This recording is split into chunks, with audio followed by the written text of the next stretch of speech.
में एक चीज पूछता है, सर टाइम टेबल क्या होना चाहिए। मेरे भाई किसी भी चीज का है ना प्रॉपर टाइम टेबल नहीं होता। क्यों? क्योंकि से यहाँ पर देखो, जो रात में जागते हैं उनको क्या बोलते हैं, कमेंट बॉक्स में एक और बताना जल्दी से। जो रात भर जागते हैं उनको क्या बोलते हैं? नॉकटर्नल बोलते हैं। क्या बोलते हैं? नॉकटर्नल। ठीक है। बहुत लोग ऐसे होते हैं जो नॉकटर्नल होते हैं। नॉकटर्नल का मतलब जिनको रात में काम करने की आदत होती है, जागने की आदत होती है। बहुत लोग ऐसे होते हैं जो डायर्नल होते हैं, दिन में जागते हैं। ठीक है। तो अलग अलग लोगों के जागने का भी शेड्यूल अलग है, पढ़ने का भी शेड्यूल अलग है।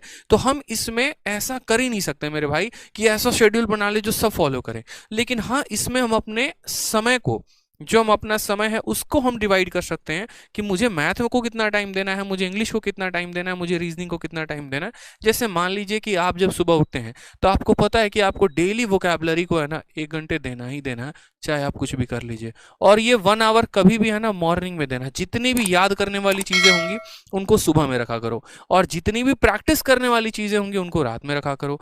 ठीक है। तो रोज के सुबह में वोकैबुलरी को आपको 1 घंटा देना है, वोकैबुलरी के तुरंत बाद ग्रामर को किया करो। ठीक है। इंग्लिश को एक ही साथ निपटा लिया करो, फिर रात का झंझट नहीं रहेगा। ग्रामर को डेली का डेली 1 घंटा देना है। कैसे 1 घंटा देना है? तो क्या करना है, आप यहाँ सब्जेक्ट वाइज फिक्स कर लीजिए सर। और सब्जेक्ट वाइज कैसे फिक्स कर लीजिए? Topic chapter wise. इसमें चैप्टर वाइज ऐसे फिक्स कर लीजिए कि यार आज मैंने नाउन पढ़ा, ठीक है, तो मुझे नाउन जो है ना, जैसे मानो कोई सर से मैं पढ़ रहा हूँ तो उनकी वीडियोस भी मैंने खत्म कर दी, उनकी शीट्स भी मैंने लगा दी। और जैसे मानो कोई भी एक बुक मैंने हो गई, जैसे मानो मैंने नीतू सिंह से खत्म कर लिया या मिरर ऑफ कॉमन एयर से खत्म कर लिया। अब नाउन में मैं इतना कंफर्म हो चुका हूँ कि कोई भी मुझे एक सवाल देके दिखा दे, मेरे से गलती नहीं होने का है। ये तरीका होना चाहिए। ठीक है। कोई भी एक सवाल देके दिखा दे, गलती नहीं होगा तो नहीं होगा। ठीक है। ये होना चाहिए तरीका। ग्रामर में डेली 1 से 2 घंटे अगर आप दे रहे हो तो बहुत अच्छी बात है। फिर उसके बाद आप जो है फिक्स कर लो कि यार मैथ्स में डेली के डेली मुझे कितना टाइम देना है, तो कम से कम यहाँ पर 2 घंटे। 2 घंटे क्यों यहाँ पर? जिसमें आप 1 घंटे अरिथमेटिक को दे सकते हो, 1 घंटे एडवांस को दे सकते हो, अगर आप अलग अलग पढ़ रहे हो तो। और अगर आप अलग अलग नहीं पढ़ रहे तो आप सीधा 2 घंटे किसको दे दो? सीधा का सीधा एक ही टॉपिक। जैसे पहले अरिथमेटिक से शुरू कर रहे हो तो अरिथमेटिक से ही कर दो कि आज हम परसेंटेज पढ़ रहे हैं। फिर परसेंटेज पढ़ने का तरीका क्या होगा? तो जैसे मानो कोई भी आपने एक चैप्टर पढ़ा, तो वो चैप्टर की वीडियो आपने देखी, फिर उसकी आपने शीट लगाई, और उसी चैप्टर की जैसे मैंने जो कहा ना 2400 ई बुक, इसको लगा लेना। क्यों? क्योंकि इसमें सारे लेटेस्ट क्वेश्चन है, फर्जी सवाल एक भी नहीं है।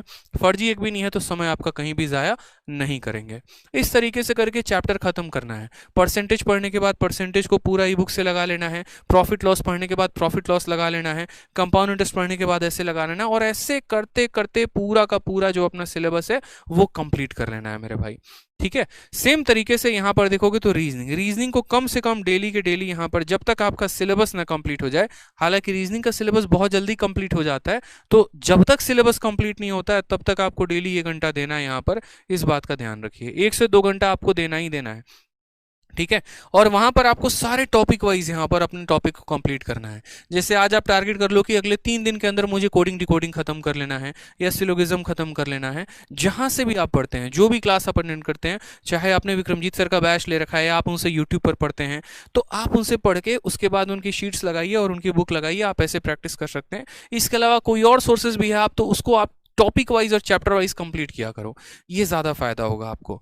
ठीक है। और रीजनिंग के बाद जीएस के लिए बहुत लोगों का मिथ यहाँ पर हो रहा है ना जीएस के लिए कि हम कैसे करें क्या करें। तो मेरे भाई इतना ध्यान रखो ना, पढ़ना तो पड़ेगा, चाहे कुछ भी कर लो, पढ़ना तो पड़ेगा। ठीक है। आपको पूरा पढ़ना पड़ेगा, आपको पूरा पॉलिटी पढ़ना पड़ेगा, आपको पूरा ज्योग्राफी पढ़ना पड़ेगा, पूरा आपको हिस्ट्री पढ़ना पड़ेगा। आपको जो करना है कर लीजिए जनाब, लेकिन पढ़ना तो पड़ेगा। ठीक है। आपको अगर यही नहीं पता है कि अगर राष्ट्रपति के गैर हाजिरी में कौन सभा को बुला सकता है या राष्ट्रपति के पद को कौन संभाल सकता है, क्या फायदा आपका, ये बताओ। ठीक है। तो ये छोटी छोटी चीजें हैं, आपको जीएस करना है तो आपको कंप्लीट करना है। आप एक बार प्रॉपर तरीके से उसकी मदद ले सकते हैं। मैंने सीजीएल की जो मेरी स्ट्रेटजी की वीडियो है उसमें मैंने प्रॉपर बता रखा है कि जीएस में कौन से सब्जेक्ट को आप कहाँ से पढ़ सकते हैं, और वो सारे वीडियोस फ्री हैं। ठीक है। हमारे चैनल पर भी यहाँ पर जो है पूरे के पूरे आपको जीएस कराया जा रहा है, तो आप यहाँ से भी पढ़ सकते हैं। और इसके अलावा आप सैटरडे और संडे यानी 5 दिन सिर्फ और सिर्फ पढ़ाई करिए, और 2 दिन आप रिविजन करिए। सैटरडे और संडे को पूरा प्रॉपर तरीके से रिविजन करिए। संडे को आप एक मॉक टेस्ट भी दीजिए। चाहे मैटर नहीं करता जनाब कि आपको संडे के मॉक टेस्ट में कितने आ रहे हैं, बट संडे को आप मॉक टेस्ट दीजिए ही दीजिए। आपके चाहे 100 नंबर आ रहे हो या आपके 60 नंबर आ रहे हो, कोई फर्क नहीं पड़ता। शुरुआत वहीं से होती है, और धीरे धीरे जो ये आपका ग्राफ है ना, ये थोड़ा धीरे धीरे करके ऊपर जाएगा, और तब आप एक अच्छा नंबर स्कोर कर पाएंगे। तो जहां से आ रहा है, जितने नंबर से आ रहा है, आप वहीं से मॉक टेस्ट देना शुरू करो। रिवीजन आपकी कंटिन्यू रहेगी और धीरे धीरे नेक्स्ट पेपर तक के लिए तैयार हो जाओगे। वो गलती मत करना जो बाकी सभी स्टूडेंट करते हैं, पेपर के 30 दिन बचे हुए होते हैं तो सर्च करते हैं यहाँ पर आके last 30 days strategy to crack the exam. ये गलती नहीं करना है, ठीक है।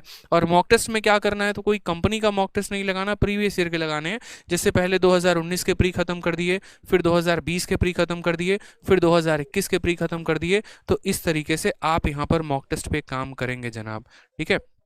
मॉक टेस्ट भी देंगे तो सिर्फ और सिर्फ किसका देंगे, तो प्रीवियस ईयर का। यहाँ पर जैसे पहले 2018 का प्री खत्म, फिर यहाँ पर 2019 का प्री खत्म, फिर 2020 का प्री खत्म। यकीन मानिए अगर आप इतना फॉलो कर लिए ना जितना हम आपको बोले हैं, तो आपका प्री निकलने से कोई रोक नहीं पाएगा। क्यों? क्योंकि बाकी लोगों की तैयारी बाद में होती है, हम तैयारी पहले करके बैठेंगे। ठीक है भाई, बिल्कुल। तो इसी तरीके से आप यहाँ पर अभी शुरुआत करो, बीच में जहाँ जहाँ पर ज़रूरत पड़ेगी ना मैं आपको गाइड करते रहूँगा। और कौन कहता है कि यूट्यूब से सिलेक्शन नहीं हो सकता? डेडिकेशन के साथ जहाँ से ही पढ़ना चाहे आप वहाँ से ही पढ़ सकते हैं, ये आपके ऊपर होता है, आपके लेवल के ऊपर